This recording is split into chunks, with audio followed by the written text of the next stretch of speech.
Hello, this is Shibby106.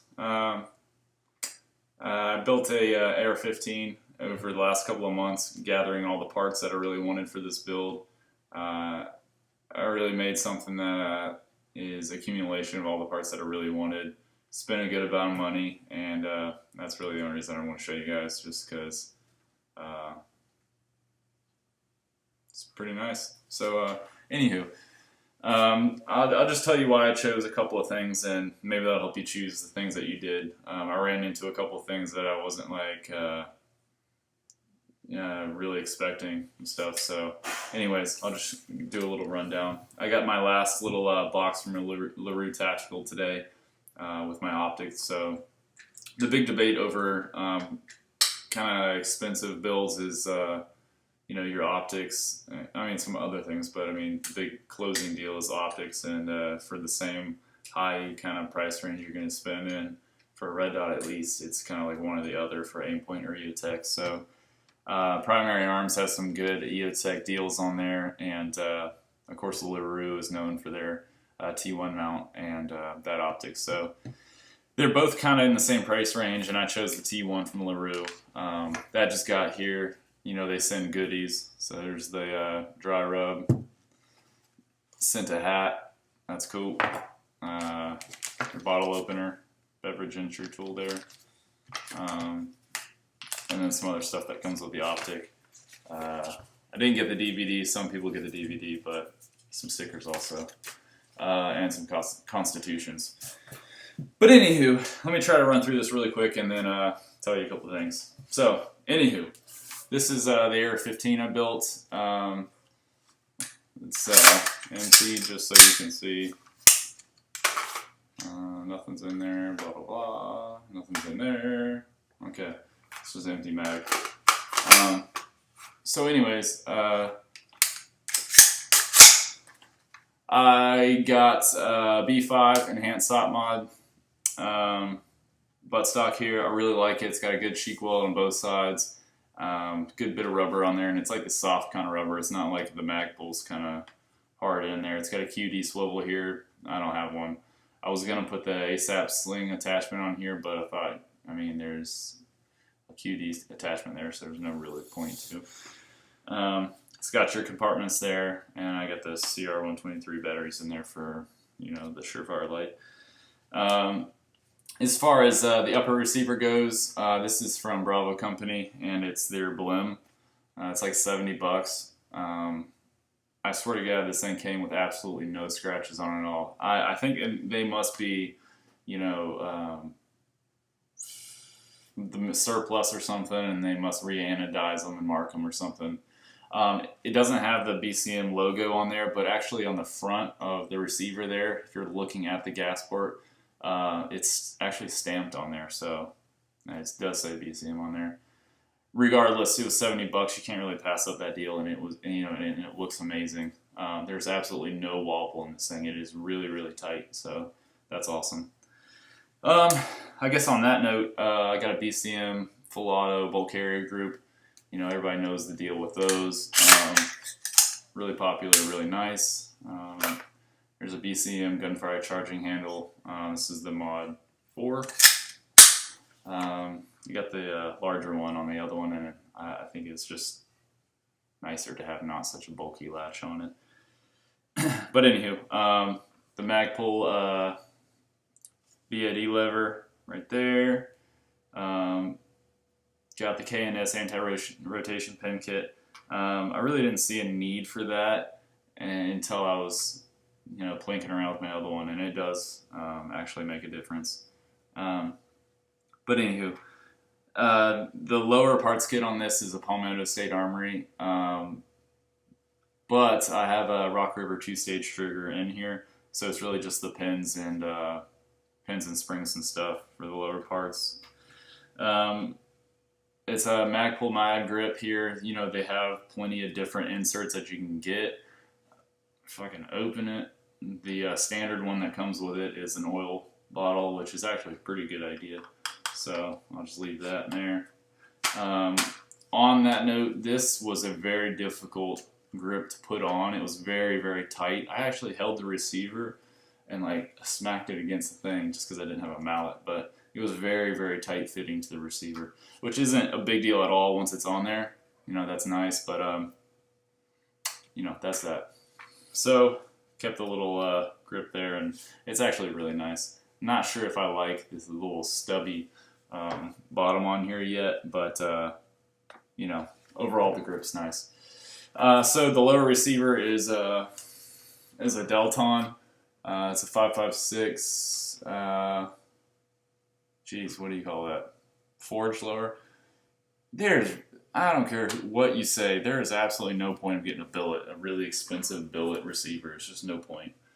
But anywho, the Magpul enhanced trigger guard.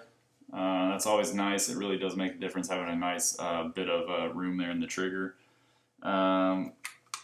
This was a stripped upper receiver, so it comes with a little baggie of all the stuff. It takes like 5 minutes to put in the forward assist and the dust cover there. Super good deal. I mean, I have a Voltor Mura 1 upper. I would have rather had this. I mean, there's just no point for that. After I spend $200 on the upper receiver and then how well this one fits, there's just no point for that. But anyways, Magpul P-Mag. For the fore end of this, is a Tango Down QD, little stubby grip. I really like the, there we go, the little kind of latch it's got here. You push this little button in and it takes tension off of that, so the latch will come open, and it's just a QD latch there. So absurdly enough, this thing's like $80, so that's kind of crazy, but a little battery compartment there. It is nice. I don't hold the thing like this. I do like the C-clamp over it, but I just like, you know, this kind of short little stub right there. It's kind of like having an angle foregrip the way I hold it, but I don't know. I like that.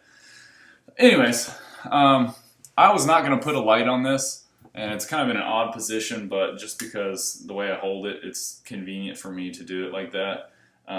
So I wasn't going to, but actually Walmart, I was in Walmart looking for ammo, and Walmart sells Surefire, I think it's the G2X Pro. They sell them in Walmart now, so I was like, damn it, another reason to spend money.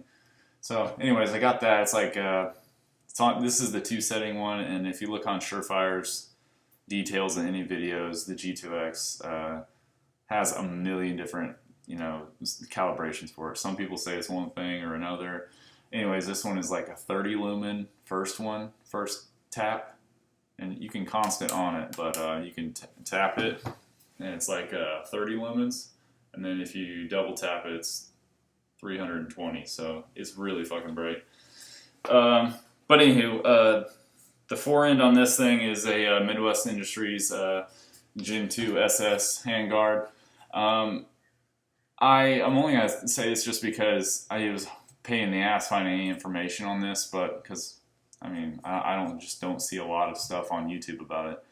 But this rail is the 12-inch rail, and it has these integrated slots here. All these are tapped, so you can screw on the hand guards there, you know, the rail covers. These are very aggressive, these upper ones, so it would be a good idea to have a rail cover on those, like a little ladder one. But anyways, there's two different handguards that they make. It's like an AKSS rail, and in fine print on the Bravo Company website, it says that it does not fit any other SS model. So after I spent $50 on rail covers, they are about a 1/4 inch shorter, the gap on the tap screws.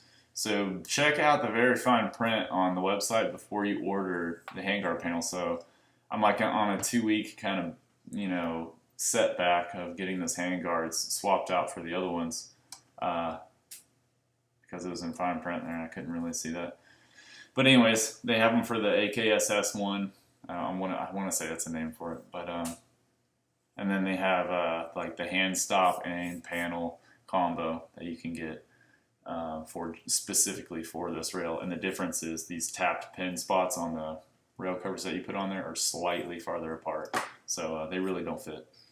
But anywho, really, really nice rail. It goes on with just this a proprietary kind of barrel nut you screw on there, and then this crimp C-clamps onto that with these 2 Allen keys there, and it's solid. It is really, really solid, and it's the lightest rail that I've picked up. I have one of those. I have a 15-inch VTAC. It's super heavy compared to this, but I know it's a little bit longer. Anyways, the barrel that's inside this thing, I wanted to make this thing as light as I could. It's the reason I got this optic and, you know, that sort of deal. But anywho, the barrel that's inside here is a Spikes Tactical, a lightweight, 14.5 inch, 1 in 7 twist, chrome lined, gold frame, or, you know, I'm getting mixed up. I'm trying to read through the hole slots here. So, anyways, 1 in 7 twist, NATO, magnetic particle, and high pressure tested, chrome lined, all that deal. But it's 14.5 inch mid-length barrel with a mid-length gas system on it.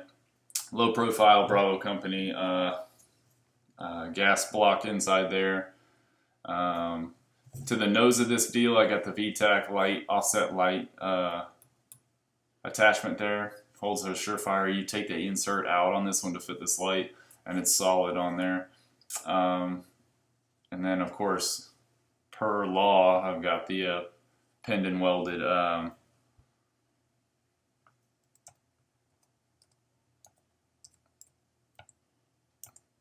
sorry. Per law, I got the pinned and welded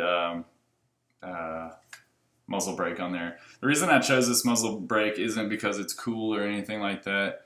The reason is because I was permanently attaching something, and although I didn't want to spend the money and, you know, get a suppressor at the moment, I didn't want to have my options closed as far as getting one. So because of that, I wanted to get one that has a good track record and performs well. So that's the reason I got this one. It was like $140. It's, you know, it's a lot of money, but I really didn't want to skimp myself on anything and really keep the doors open as far as options for this thing. And on that note, there were so many iron sights that came into my mind when I was, you know, building this thing. There were specific ones that I wanted. I wanted the Knights Armament, you know, the little tower post ones. They're very expensive. They're made here in Florida. It's really hard to find them in stock in places. But anywho, Magpul just recently came out with their Magpul Pro sights. If you can see this, if you have a LaRue mount and you have backup sights, then you can have kind of a comparison to see how low profile these are. This is below the lever mount on this thing, and that goes for the front as well as the back. Super, super low profile, and they're not in the way of anything you put up front. Anything you can put up back. I mean, that's as far back as you can put it. And they're very, very positive. So there's a little bit of serrations here. You can grab it, just flip it up. Very, very positive click there, and it's sturdy. I mean, this thing is solid.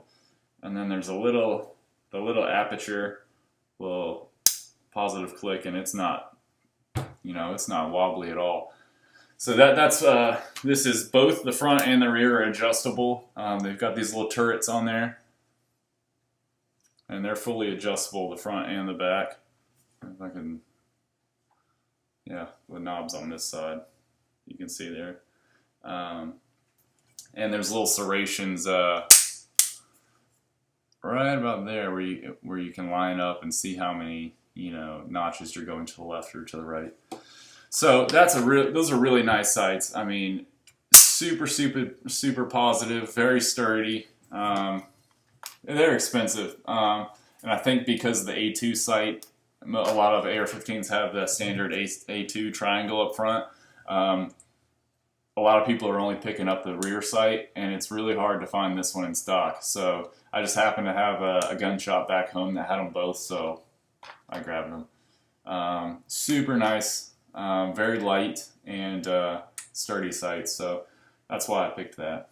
The last thing that really pulled it together and made this whole deal pretty nice is the optic. It's a big decision because it's a lot of money. You know, you spend a lot of money on your gun, and then the gun's functional, and it's like, you know, why would I spend a ton of money on someone and I can shoot just as, you know, whatever. So the debate goes down to it being, is it worth the money? I haven't shot it yet, so I can't tell you that. The reason I went with this, of course, was because of the weight, and of course I went with the 2 MOA because I wanted to be able to shoot farther and not have, you know, a 100-yard 2-inch and then a 300-yard 4-inch and then 300 yards 6-inch versus, you know, the 4 at 100 and then the 8 and then the freaking 12. That's just a big difference if you ever go magnified. You know, your groupings are going to be kind of limited on your MOA. So that's why I picked that.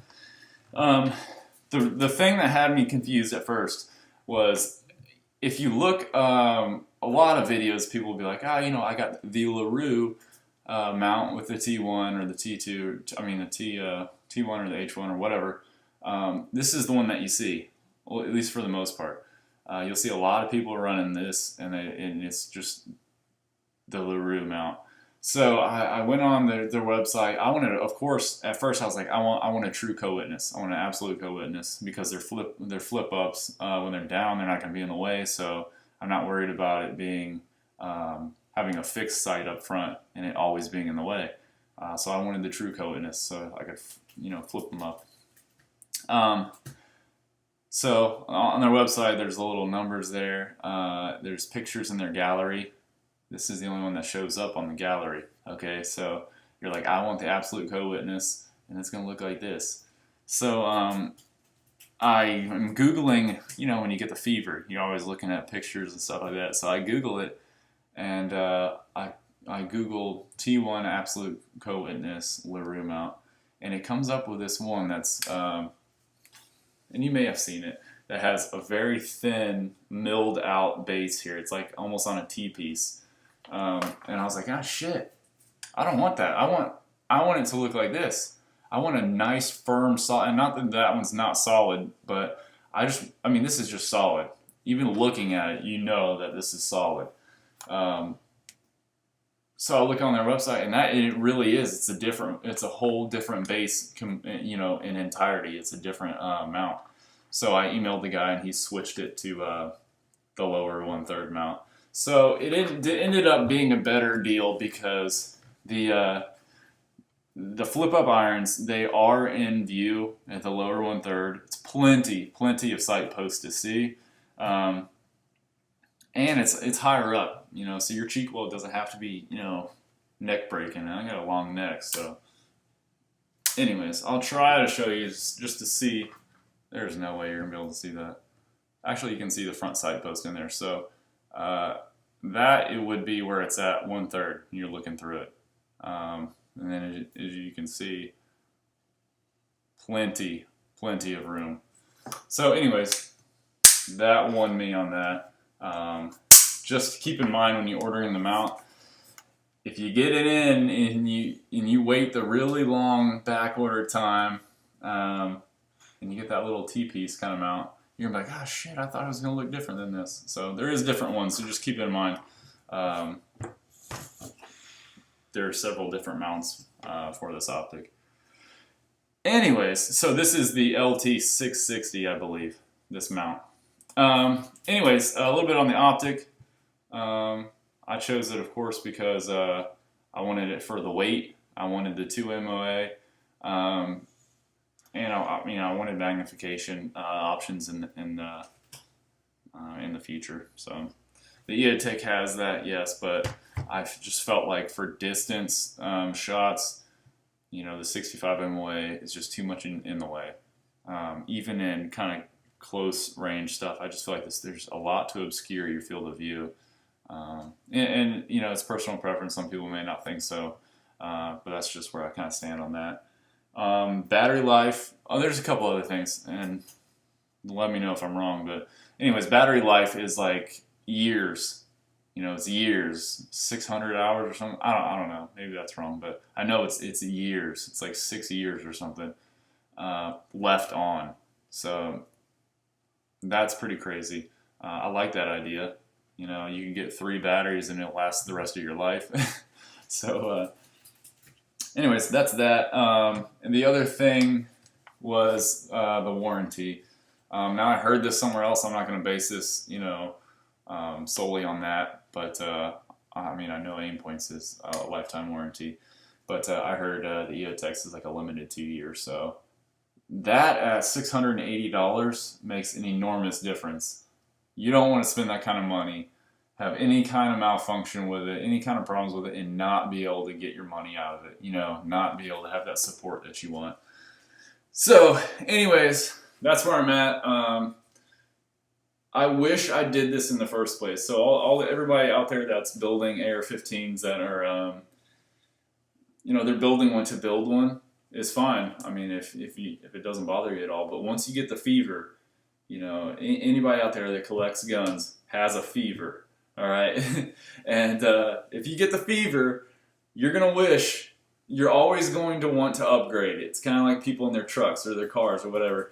You're going to want to upgrade it. So just kind of, from my perspective, I wish I had started off in the very beginning with my money and did it this way and got the things that I really wanted and spent the money on really quality, nice parts. I will never change anything on this. I may add a suppressor, but that's the reason I put this one on there permanently. So that's that. I love it, and thanks for watching, guys. Sorry it's so damn long. I didn't even realize until I got into it. But yeah, that's it. See you guys.